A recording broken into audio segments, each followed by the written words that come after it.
Bonjour à tous et bienvenue. Mon nom est Alain Wittig. Je suis administrateur de programme au sein du secrétariat BRS dans la branche de l'assistance scientifique et technique. Je vais vous donc donner une présentation sur les rapports nationaux sur la Convention de Stockholm. C'est donc la session en français d'une série de différents webinars sur ce même sujet et je donne donc cette présentation au nom de ma collègue Lina Fortelius, qui est la responsable au sein du secrétariat pour ces aspects de rapports nationaux sur la Convention de Stockholm. Un point général avant de se lancer dans la présentation.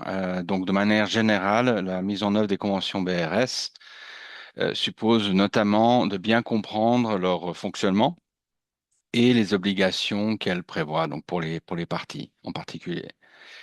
Et sous la Convention de Stockholm, l'une de ces obligations des parties consiste à soumettre des rapports nationaux tous les 4 ans. Je vais donc vous présenter aujourd'hui ce sujet-là. Donc, c'est les rapports nationaux au titre de l'article 15 et le fonctionnement du système électronique de présentation des rapports. Donc, cette diapositive énumère un certain nombre d'articles et de dispositions sous la Convention de Stockholm. Donc, je ne vais pas aller en détail et décrire chacune de ces dispositions.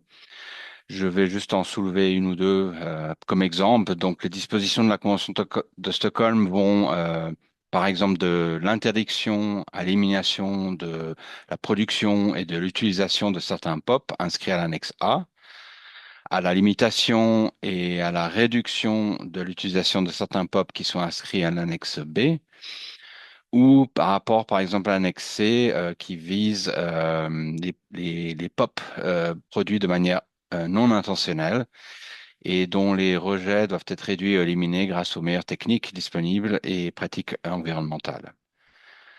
Il y a bien sûr d'autres dispositions qui portent, par exemple, sur la gestion sur des POP et pour le sujet d'aujourd'hui, donc sur l'article 15 relatif aux rapports nationaux. Donc, je vais couvrir aujourd'hui ces différents points. Donc, en résumé, nous allons d'abord aborder les fondements des rapports nationaux et les raisons pour lesquelles les rapports des parties sont importants pour le fonctionnement de la Convention. Nous regardons ensuite le système électronique de présentation des rapports. Donc, en anglais, c'est Electronic Reporting System, donc ERS. Et c'est le système qu'utilisent les parties pour soumettre leurs informations afin de voir à quoi ils ressemblent et quelles fonctionnalités ils offrent. Dans un troisième temps, je ferai un tour d'horizon du contenu du rapport, du type d'informations demandées, et nous verrons brièvement où ces informations peuvent être trouvées dans le rapport. Et pour terminer, je vais dire quelques mots sur le tableau de bord qui est disponible sur donc le site internet de la Convention et qui permet aux parties et aux observateurs d'accéder facilement aux informations fournies par les parties dans leurs rapports nationaux. Donc, nous allons commencer par regarder ce qui concerne la nécessité d'établir donc ces rapports nationaux.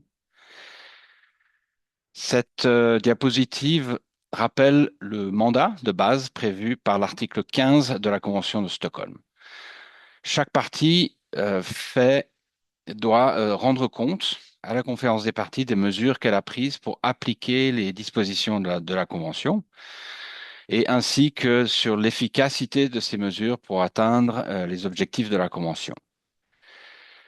Les parties doivent également fournir au secrétariat des données statistiques sur les quantités totales de production, d'importation et d'exportation des substances chimiques inscrites aux annexes A et B, ou bien du moins une estimation raisonnable de ces données, et également, dans la mesure du possible, des informations sur les états d'où ces substances ont été importées et vers lesquels elles ont été exportées. Et donc, conformément à une décision qui date de la COP 1, les rapports nationaux sont soumis tous les 4 ans. Et là, on est au sixième cycle de rapport et la date a été fixée pour soumettre ce rapport au 31 août 2026. Donc, pour soumettre les données dans le rapport, le secrétariat a mis au point le système électronique de présentation des rapports, Electronic Reporting System. Et donc là, vous voyez sur la diapositive une image de à quoi ressemble ce système. Et pour peut-être certains d'entre vous, ce système est familier parce que c'est le même système qui est utilisé pour les rapports nationaux sur la Convention de Bâle. Donc il y a une similitude dans les fonctionnalités, la présentation des informations.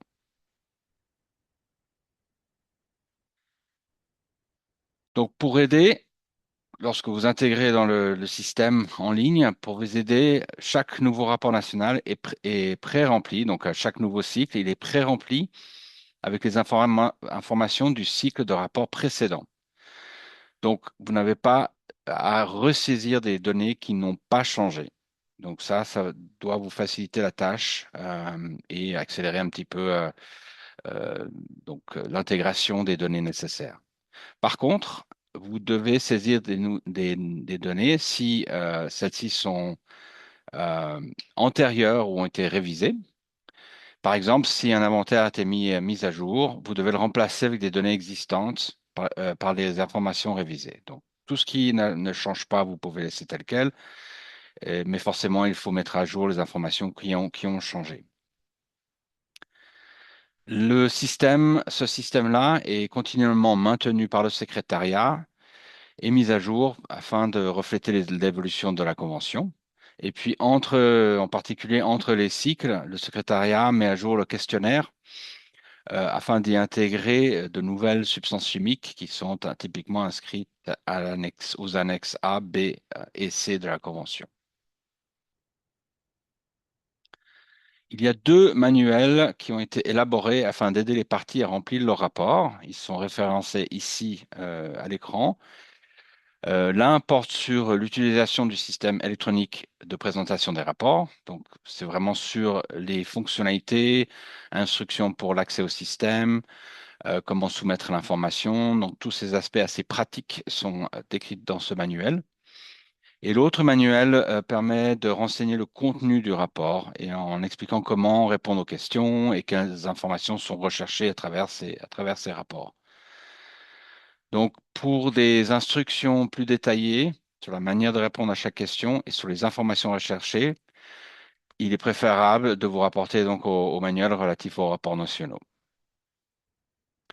Aussi, à noter que les modules d'orientation, de formation et les outils du PNUE apportent aussi un appui pratique pour élaborer ou mettre à jour les plans nationaux de mise en œuvre, les NIPS. Donc ça, on va revoir, on va revenir là-dessus. C'est un point assez important. Il y a un lien direct entre les informations et le travail à fournir pour les rapports nationaux et ceux pour les NIPS.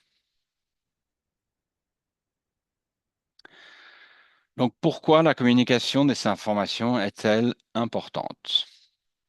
Donc, la communication des informations est importante pour tout d'abord la partie elle-même, parce que en préparant le rapport, vous rassemblez des données, des informations sur la situation nationale et sur son évolution dans le temps. Donc, ça, c'est vraiment une information déjà pour les parties elles-mêmes qui est assez importante.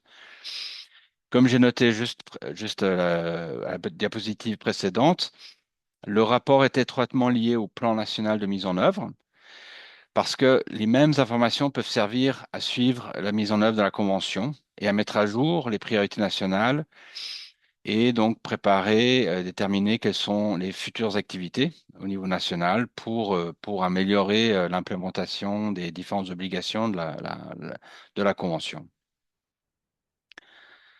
Et donc les données communiquées sont également très importantes au niveau de la Convention elle-même parce qu'elles permettent aux parties d'évaluer les différents aspects de la mise en œuvre. Par exemple, en ce qui concerne le respect des dispositions, l'évaluation de l'efficacité de la convention, c'est un processus séparé qui a lieu tous les 6 ans et qui compte notamment beaucoup sur les données fournies à travers les différents rapports nationaux. Et puis ça aussi, ça sert à ce que les progrès réalisés dans l'élimination, à déterminer les progrès réalisés dans l'élimination progressive de certains POP, comme par exemple les PCB ou les PFOS. Donc ici, ces diapositives donnent des exemples du type d'informations qui peuvent être nécessaires pour remplir le rapport.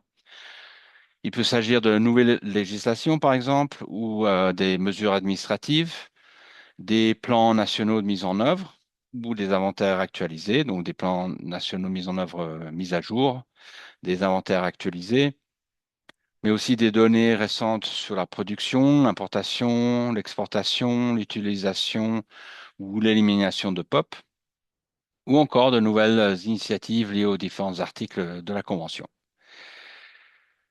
Donc, ce qui est très important de savoir, c'est que ces informations peuvent provenir de sources très diverses. Et là, on a sur la diapositive quelques exemples, donc les inventaires, les statistiques nationales, les rapports ministériels, des travaux de recherche, par exemple, des enquêtes sectorielles. Donc, au niveau national, ce qui est conseillé, c'est d'associer plusieurs institutions ou experts nationaux dans le processus de préparation du rapport. Ça permet d'avoir des informations plus complètes et plus correctes. Et donc, ça nécessite, au niveau national, de la préparation et suffisamment de temps en avance pour pouvoir remplir toutes ces données de manière la plus correcte possible et selon les délais imposés. Donc, cette diapositive illustre certains besoins en données plutôt quantitatifs dans le rapport national. Par exemple, concernant en particulier une annexe C de la Convention, les parties doivent fournir des inventaires, des sources et des estimations de rejet pour les substances chimiques qui sont inscrites à cette annexe-là. Notamment, donc c'est ceux qui sont listés là, mais en particulier les dioxines furanes sont des excellents indicateurs de la présence de rejet de ces substances chimiques qui sont inscrites à l'annexe C. Concernant les annexes A et B, le rapport demande des données relatives comme j'avais mentionné avant, la production, l'utilisation, l'importation, l'exportation de ces produits qui sont liés à une ou l'autre de ces annexes, mais aussi des informations sur les équipements contenant du PCB, les déchets de PCB gérés, la production et l'utilisation des PFOS ou encore les déchets détruits, importés ou exportés. Donc c'est vraiment dans le but de donner une image complète de la situation dans le pays par rapport à la gestion et l'élimination de ces substances.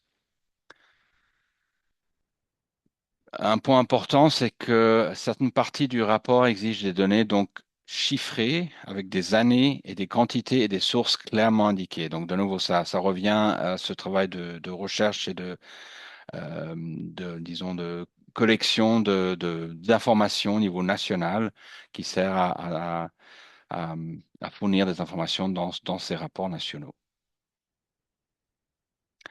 Voici quelques sources d'informations possibles pour compiler les données nécessaires du rapport.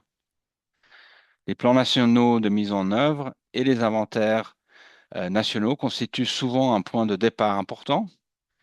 Les documents d'orientation relatifs aux inventaires des POP peuvent également aider à comprendre où les substances chimiques peuvent être utilisées et comment procéder à une évaluation quantitative. D'autres sources d'informations peuvent être utiles, par exemple les rapports annuels des ministères ou organismes concernés, les registres des rejets et transferts de polluants, les statistiques nationales, les enquêtes auprès des industries, les rapports de recherche, les rapports de projet, des entretiens avec des experts scientifiques, par exemple. C'est toutes des sources d'informations qui peuvent être utile afin de collecter l'information la plus exacte et correcte au niveau national. J'ai déjà mentionné le lien entre ces rapports nationaux et les plans nationaux de mise en œuvre. Donc, il y a un lien étroit. Et par exemple, lorsque vous remplissez le rapport national, vous pouvez identifier les informations manquantes, typiquement des textes législatifs ou des restrictions qui ne sont pas encore disponibles, ou des données d'inventaire, et ainsi de suite. Donc, ces lacunes, là où il y a un manquement d'informations, peuvent ensuite être prises en compte lorsque vous élaborez ou vous mettez à jour le plan national de mise en œuvre. Donc, voilà, donc un processus peut vraiment en informer un autre et c'est important de bien comprendre ce lien. Donc, le modèle, si vous voulez, le modèle du rapport national, comme il est établi, peut aussi servir d'une forme de liste de contrôle. Donc, il vous permet de vérifier si le plan national de mise en œuvre couvre bien les éléments nécessaires pour répondre aux exigences des rapports nationaux au titre de l'article 15. Donc, c'est vraiment un aller-retour qui est assez intéressant et important à comprendre quand vous travaillez sur ces différents aspects au niveau national. Donc, maintenant, nous allons regarder les fonctionnalités du système électronique de présentation des rapports.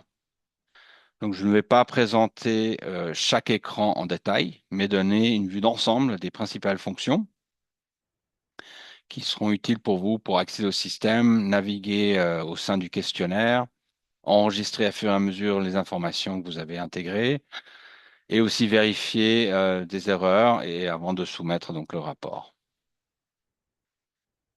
Donc, voici donc une image du site, site internet, de la page du site internet de Stockholm où vous pouvez trouver et télécharger ou accéder plutôt au système électronique.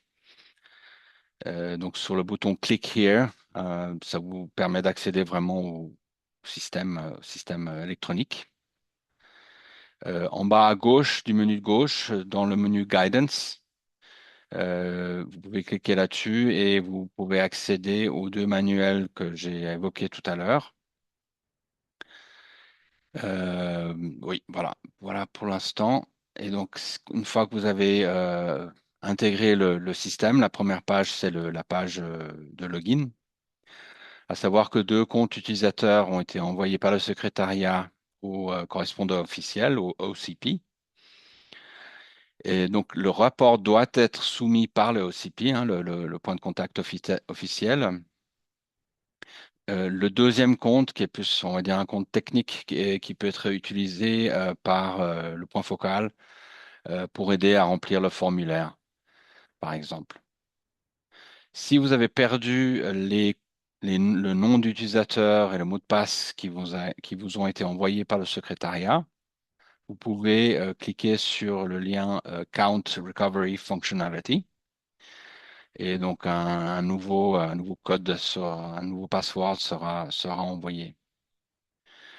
Une fois que vous êtes connecté, vous avez la possibilité de sélectionner la langue du rapport dans une des langues officielles des Nations Unies.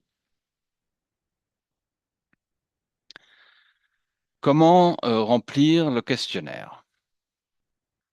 Donc, pour commencer, il est important d'examiner attentivement les données pré-remplies issues des cycles précédents des rapports nationaux. Donc, comme j'ai expliqué tout à l'heure, de cycle en cycle, ce qui a été fourni comme information du dernier cycle sera automatiquement pré-rempli lorsque vous vous connectez pour le nouveau cycle.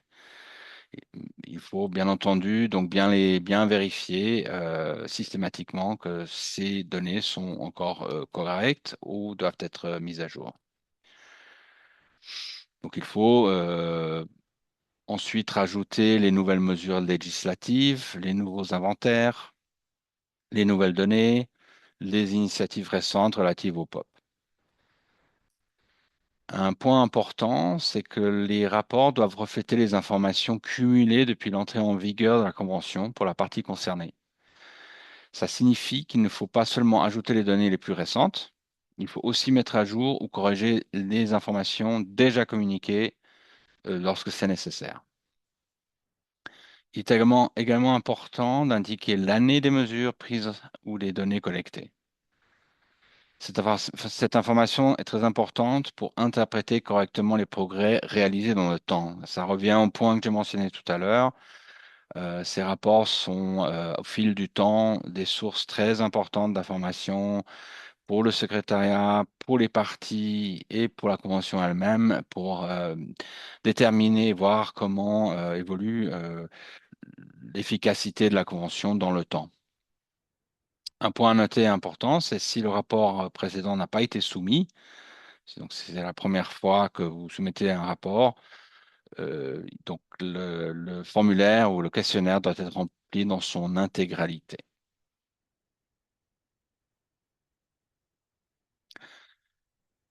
Lorsque vous ouvrez le format du rapport, vous constaterez qu'il contient des informations des cycles précédents, comme je l'ai mentionné, et comme ce qui est montré maintenant à l'écran. Donc ça, c'est un exemple sur les interdictions et restrictions concernant les anciens POP. Peut-être que ceux-ci n'auront pas besoin d'être modifiés s'ils ont déjà été communiqués et qu'il n'y a aucun changement qui a intervenu entre-temps.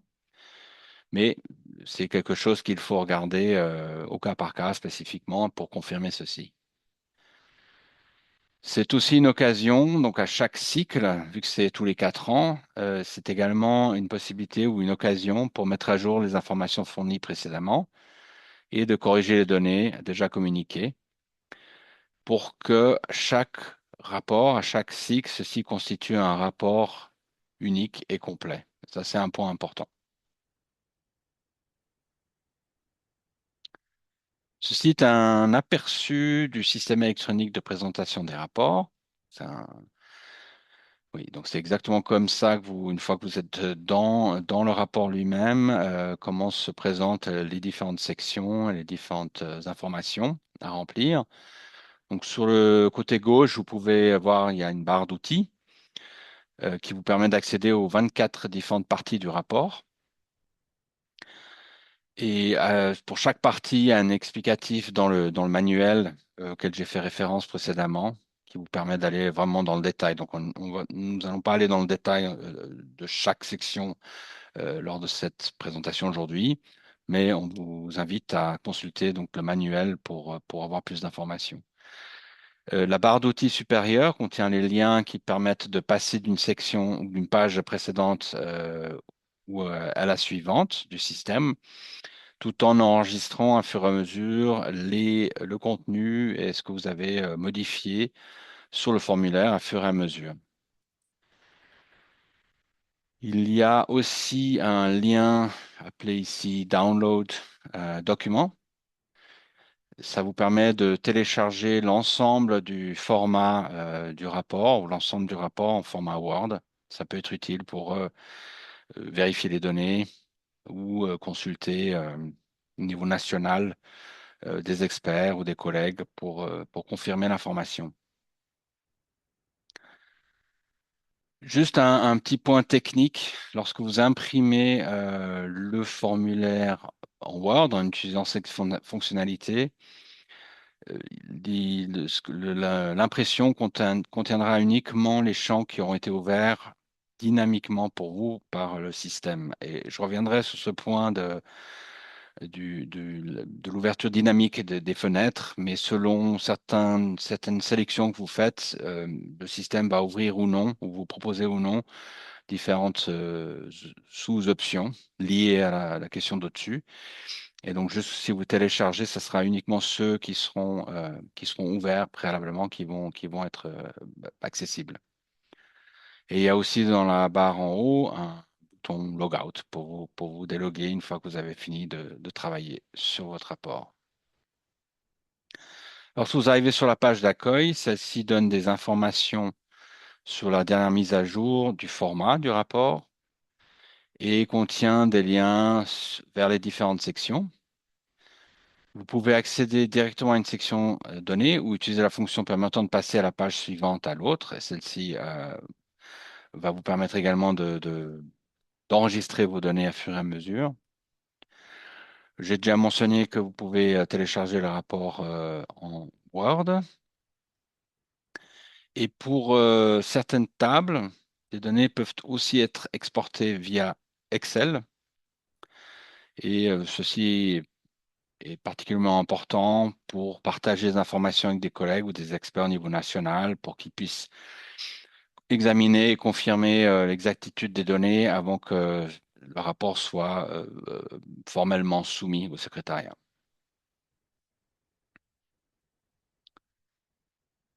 L'une des fonctionnalités du système électronique est que pour chaque question pertinente, il y a la possibilité de cliquer sur ce lien qui ouvre une fenêtre contextuelle qui va fournir des informations relatives au texte de la le texte de la convention adapté ou relevante à cette question et peut vous donner aussi d'autres précisions ou guides donc afin de vous aider à mieux comprendre et remplir les sections de cette question, de cet article spécifique.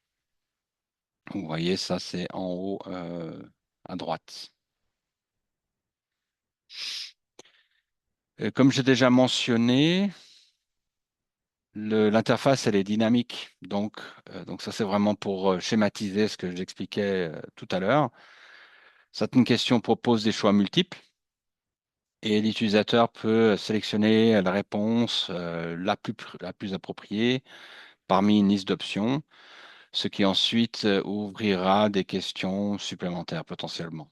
Donc c'est ça la définition et vraiment le mécanisme derrière ce questionnaire dynamique. Donc tout ça, c'est établi afin de vous faciliter la vie et de vous aider dans l'établissement de ces rapports.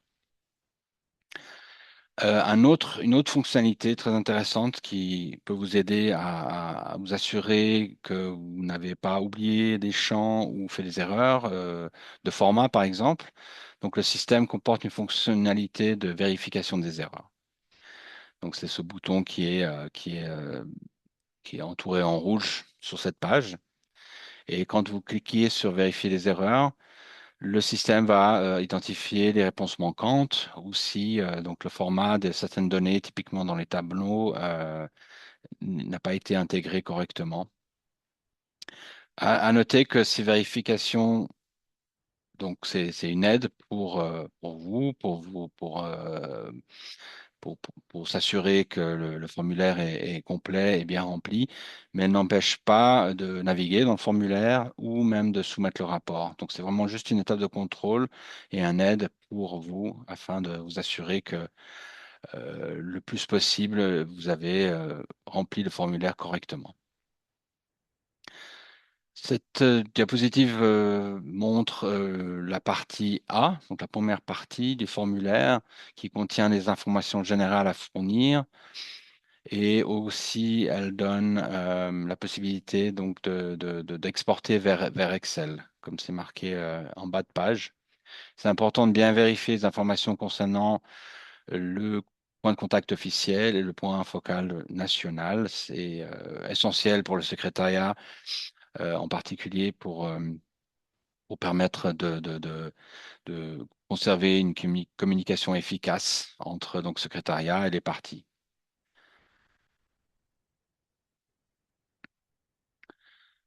Une fois que les informations destinées au rapport ont été compilées, examinées, vérifiées au niveau national et que le format du rapport a été rempli de manière satisfaisante, via le correspondant officiel, hein, le OCP, peut le soumettre au secrétariat et donc en cliquant ce bouton entouré en rouge. Et en faisant, ce point de contact officiel peut également rajouter des notes, des précisions, des informations complémentaires qui peuvent être utiles pour informer le processus. Un point très important, comme j'ai déjà mentionné, nous sommes dans le sixième cycle et la date de communication des informations est fixée au 31 août 2026. Comme j'ai également mentionné avant, Le formulaire demande un certain nombre de récolter un certain nombre de données au niveau national, demande un certain nombre de vérifications. Donc, il est fortement conseillé et recommandé de prévoir plusieurs semaines en avance dans vos calendriers pour commencer le processus afin d'éviter trop de retard euh, dans la soumission du rapport. Donc là, je vais vous fournir juste quelques remarques finales par rapport à cette partie-là de la présentation avant de passer à un regard sur les tableaux de bord des rapports. Donc quelques points importants à tenir en tête. Le format du rapport est long et comporte de nombreuses questions ainsi que d'importants besoins en données. Ça, j'ai déjà établi ce point-là. À noter qu'une grande partie peut être déjà effectuée par le passé et ceci est pré-rempli, mais à vérifier à fur et à mesure pour être sûr que c'est à jour et encore correct. Essayez de répondre à toutes les questions, même les réponses partielles sont utiles, mais si c'est une réponse partielle, c'est important d'indiquer clairement où se situent les lacunes. Ceci peut aider pour la suite, pour les cycles futurs parce que même une petite information peut constituer un bon point de départ pour compléter pour les travaux ultérieurs. Utilisez les champs de commentaires pour ajouter des informations contextuelles qui peuvent être pertinentes et des liens. Donc, de nouveau, pour l'avenir, pour les rapports futurs, ça peut être un bon point de départ et ça peut informer aussi le secrétariat et les autres parties de la situation dans votre pays. Aussi, le point important que j'ai souligné de plusieurs fois déjà, prenez note des informations dont vous disposez, dont vous ne disposez pas, et assurez-vous que ces points-là sont tenus en compte lorsque vous mettez à jour votre plan national de mise à jour, de mise en œuvre, donc les NIP.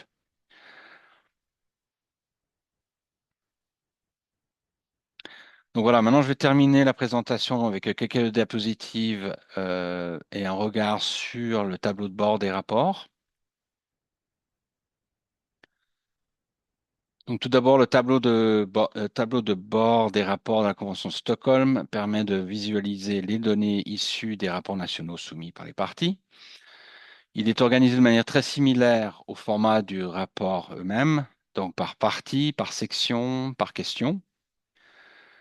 Vous pouvez sélectionner le cycle de rapports nationaux, là où les régions du monde et les pays qui vous intéressent. Les données peuvent être téléchargées sous forme de tableau Excel, ce qui permet aussi de pouvoir les circuler, les étudier, les examiner plus en détail et utiliser pour des analyses nationales éventuellement au niveau, même au niveau régional, au niveau global. Donc là, vous avez un aperçu de ce tableau de bord, à quoi il ressemble et de la manière d'accéder aux informations fournies par les parties pour les différentes questions. Donc sur la gauche, là où c'est marqué Overviews, c'est des résultats qui sont déjà compilés prêts à l'emploi, qui sont divisés en 6 sections, 6 aperçus. Et donc ça permet d'accéder aux informations dans la section des rapports, section par section. Vous pouvez aussi voir combien de pays ont répondu à chaque question, et puis vous avez un résumé des réponses. Et la partie B en bas, là, à gauche, vous permet d'accéder directement aux différentes sections du rapport.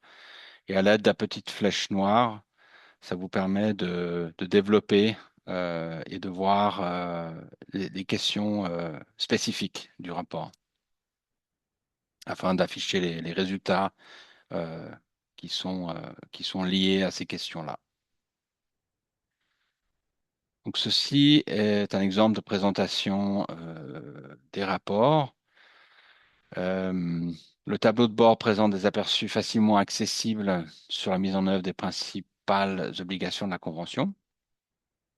Vous pouvez sélectionner ici dans l'image, vous pouvez voir, vous pouvez sélectionner le thème, les régions ou même les pays qui vous intéressent. Ça, on avait mentionné tout à l'heure. Vous pouvez également choisir le format d'affichage qui vous convient, par exemple euh, sous forme de tableau, de carte ou de graphique.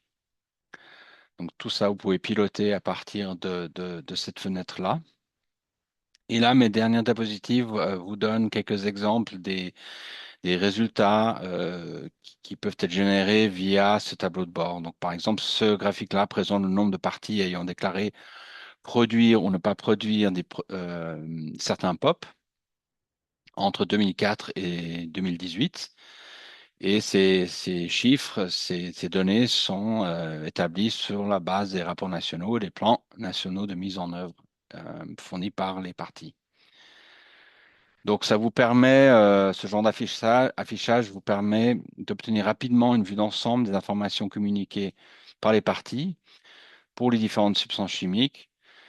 Tout en, il faut garder à l'esprit que les résultats reflètent des données disponibles et les réponses fournies dans les rapports. Donc, ça ne va pas forcément être une vision totalement complète, exacte, parce que c'est vraiment dépendant de la qualité et la précision des données intégrées dans les rapports nationaux par les parties, différentes parties. Donc, ça revient vraiment à ce point de l'importance de remplir de la manière plus complète et la plus exacte les informations au niveau national.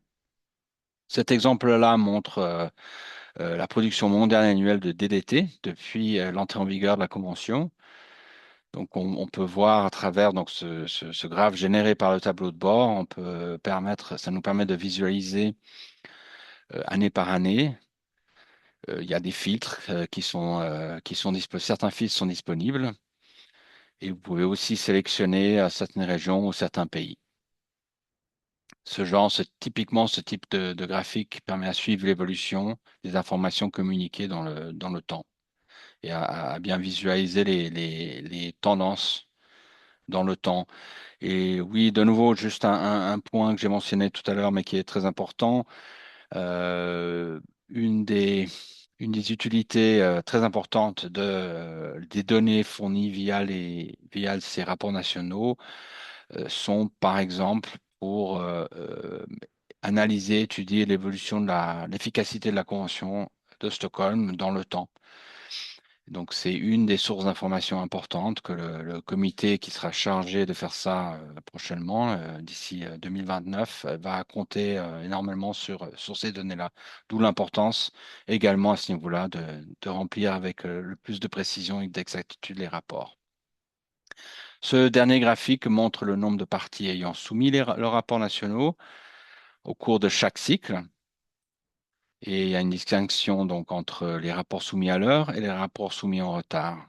Que vous voyez que donc la barre orange indique effectivement il y a une amélioration dans le temps, euh, mais encore beaucoup de parties ratent le délai hein, imposé par la COP. Et donc, c'est certainement beaucoup lié au fait que c'est assez complexe de récolter les données au niveau national, que les consultations sont nécessaires et tout ce qu'on a mentionné précédemment. Tout ceci est à tenir en compte en amont de la date, bien en amont de la date, le délai imparti pour soumettre les rapports nationaux. Et vous voyez la ligne rouge, j'indique le seuil correspondant à 50% des parties. À partir du deuxième cycle, ce nombre s'est stabilisé à peu près à 50%. Peut-être ma collègue Lina peut bien reconfirmer les derniers détails, mais voilà, ça c'est un peu des statistiques qui sont importantes à comprendre. Et donc, le secrétariat essaye d'aider les parties du mieux possible pour augmenter ce, ces chiffres-là et essayer d'arriver à un maximum de parties qui soumettent leurs rapports nationaux. Voilà, ceci conclut ma présentation. Je vous remercie beaucoup pour votre attention. Je tiens à souligner ici donc le nom de ma collègue Lina Fortelius et son adresse email qui est en charge de ces aspects-là au sein de du secrétariat BRS. Donc vous pouvez sans autre, si vous avez des questions, consulter Lina à tout moment. Voilà, je vous remercie beaucoup pour votre attention et au revoir.